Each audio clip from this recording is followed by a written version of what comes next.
everybody, this section is going to be much like the previous lecture, in which I will bring up a SIG code and you will be able to say to yourself or write down the correct translation of that SIG code.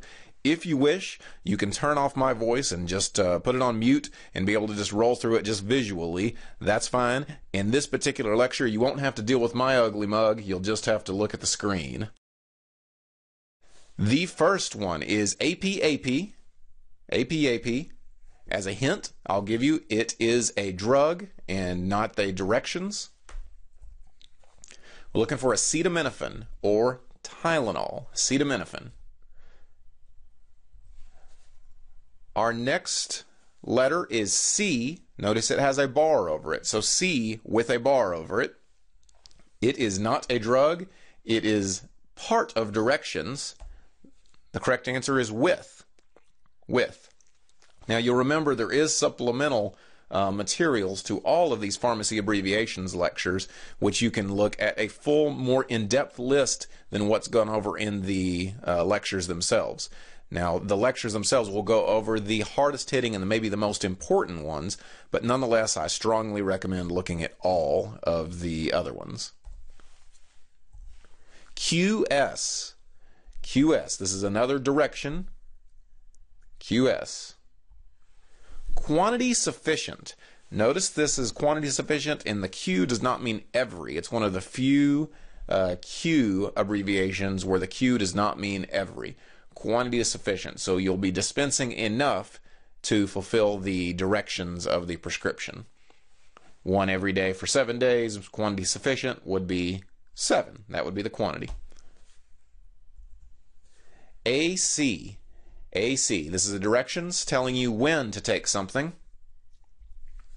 The correct answer is before meals. I told you A means before, C meaning meals, so before meals. QHS. QHS.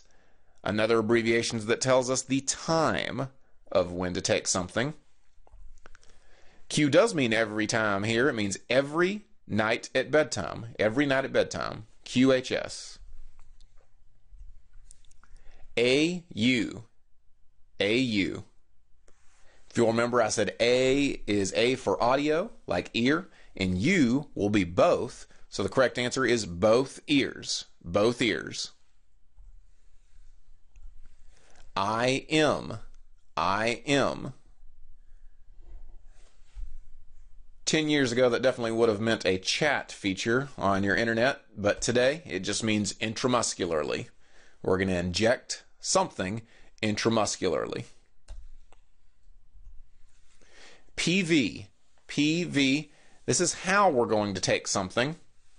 If you'll remember, PO was by mouth, but this one is PV, and it means vaginally. The V will mean vaginally. This can be something like a vaginal suppository or a vaginal cream. And you'll apply something PV, apply it vaginally. OD. OD. If you remember earlier, I told you the O meant pertaining to the eyes, so ophthalmic, not to be confused with odic. Remember, A is what will be used for ears. So right eye. D meaning right. Sometimes D is shortened for dextro, and dextro can mean right, but right eye. ASA. ASA. A little bit of a hint, this is not a directions, this is actually a medication. If I tell you to take 81 milligrams of ASA a day, I'm telling you to take 81 milligrams of aspirin a day. ASA means aspirin.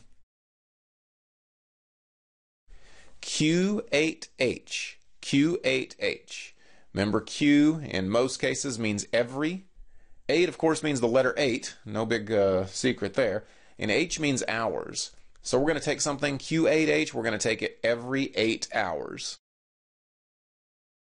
If you remember, C has a bar over it, and sometimes you'll see SS have a bar over it as well.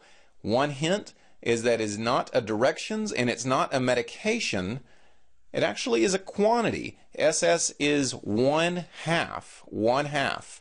So if you see 1/2 or SS tablet by mouth every night at bedtime, you'll see SS tablet. And that is it. I have no more of these little examples like this. The index cards idea that I had talked about earlier is just bar none the best way to learn these. Nonetheless, take advantage of the video course and watch these pharmacy abbreviation videos a couple times to be able to really have it down.